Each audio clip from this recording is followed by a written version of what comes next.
Okay, so the story I'm about to tell you is about how a Rwandan refugee in the UK almost started a civil war, and he has triggered countrywide riots, and several cities have experienced riots and hotels have been burned. Anti-immigration rioters attack a hotel in Rotherham as the violence grows. And after this Rwandan kid, he's 17, but he's soon turning 18 this week, and that's also the point of contention that led to this moment. What he did was that he picked a knife. He went to this school, or this elementary school, and stabbed close to 10 kids, very young kids. And 3 of the girls, very young girls, died on the spot. About 4 others are critically injured, according to the government in the UK. The others are now injured. So he kind of attacked close to 10 people with a knife.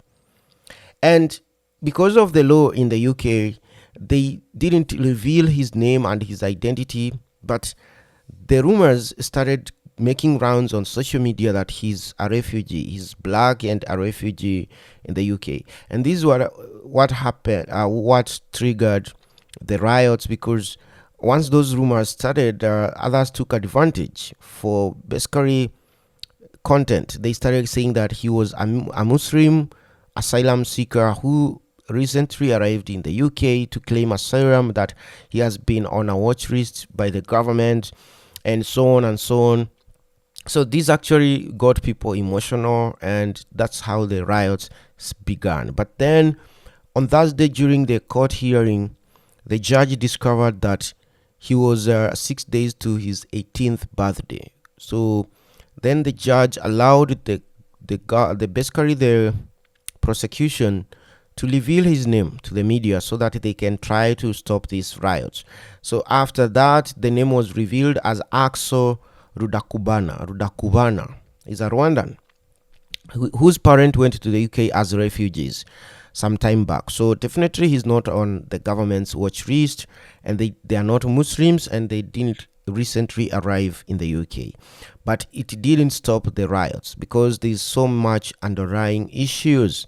And now this has stoked anger and spread Islamophobic sentiment all across the UK. So then what followed was that the riots went to several hotels that host asylum seekers. One of the hotel was burned and the windows were all broken using, rocks, right?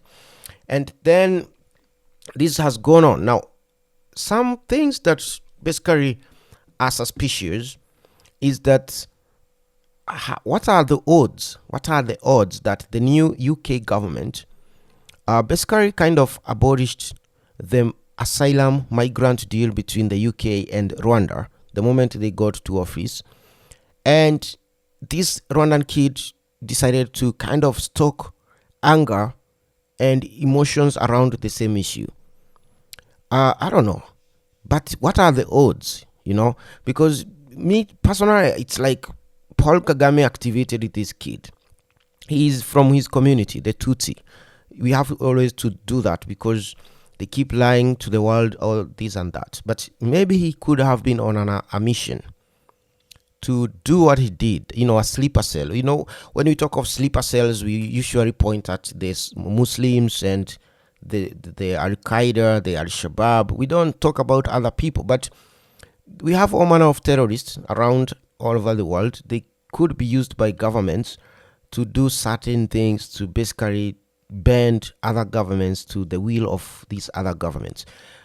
Basically, I'm just thinking out loud. What are the odds that less than a month after that deal which was supposed to earn Rwanda close to 400 million pounds every year? It's a lot of money. There's no sector in Rwanda that makes that kind of money. Not their tourism sector, not their export of tea and coffee sector, none of that. So it was going to be one of the largest earning sector for Rwanda, basically being a hotel for asylum seekers for the UK. And it was basically abandoned by the new government. And this kid was activated to go stab some kids in some school. And then what? We have almost a civil war in the UK because of that. Maybe the government is going to basically do what? Revert to that asylum deal to quieten the anger among the British people, to try to say, okay, look, we are going ahead with the Rwanda deal. That's what I'm thinking. And I may be sounding like paranoid or a conspiracy theorist, but I know Paul Kagame. I know this guy. You make a video that is not supporting Rwanda's lies, or that is kind of in between or against Rwanda, and you see all this army of Rwandans, and you try to trace even where they are tweeting and commenting from. They're not from Rwanda. Rwanda has no presence of social media. These are people who are commenting from Canada, Australia, all over the world, who will attack you and call you names and try to basically make the world look at you as if you are in the wrong. So I believe Paul Kagame and this regime in Rwanda, the Tutsi, have a network of their people they have inserted in, in certain countries, and they go there as refugees. And it's just also weird that every single year we have thousands of Rwandan refugees going to other countries calling themselves Congolese refugees. You can go and check on the internet. These are Tutsi people from Kagame's regime. The Tutsis are the ones in power in Rwanda, and they have total control of that country, the government, the military. They are there. But then at the same time, you see them looking for asylum, not running away from their government, because once they go to these countries, what we see is that they start working for this government, which then means that they were not actually running away from it. It's not like the Eritreans. When they run away from their government, they don't even want to be called Eritreans. Once they go out, they start saying, you can call us Ethiopians, or things like that.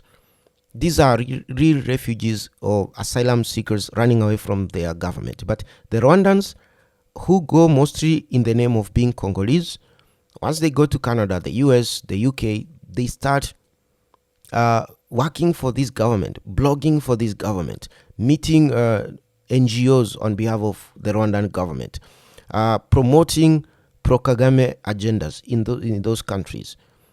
But then when you ask them, how did you come here? They say, we are Rwandan refugees. But then you wonder, who are you running away from? That's a question. We keep wondering. And now, the picture you're seeing there are some of the kids that were stabbed. They died on the spot, these kids. As you can see, Alice, 9, Baby, King, 6, and LC on the right, 7. They were stabbed on the neck. That's what happened to these kids. He was he was really spreading violence. He wasn't holding back. And this has been termed as the worst mass stabbing attack against kids in the history of the United Kingdom, done by no other than a Rwandan, who I think, and I keep saying this is a sleeper cell activated by Paul Kagame, and people will start saying he's mentally ill, things like that. And the parents will even step forward to say they've seen him display some kind of autism spectrum in the past, things like that. But let's focus. If this guy was from Somalia, if this guy was from Afghanistan, if he was a Muslim, the story would be that he's a terrorist and he has been activated by Al-Shabaab or the Al-Qaeda. But because he's from Rwanda and people have never thought Rwanda could be having the same kind of system in place all over the world, they will try to think that maybe it's an isolated case, it's a lone wolf attack, things like that. But look at what Rwanda does to Congo. And look at how they spent close to a lot of money, actually, almost 10% of their GDP in publicity. They pay football teams like Paris Saint-Germain to carry their name. They pay Arsenal, they pay Bayern Munich, they pay so many teams. NBA, they've used NBA now to promote them. NBA is sending players every now and then to Rwanda to play basketball there. This is a poor country that is spending hundreds of thousands of dollars to promote its image. Why? Because they have always wanted to clean the narrative about them being this kind of regime.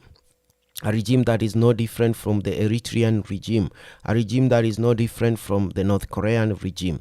They've tried to do that. Now imagine the length they would go to insert certain agents of the government in different countries to be doing things to bend the narrative to their own use.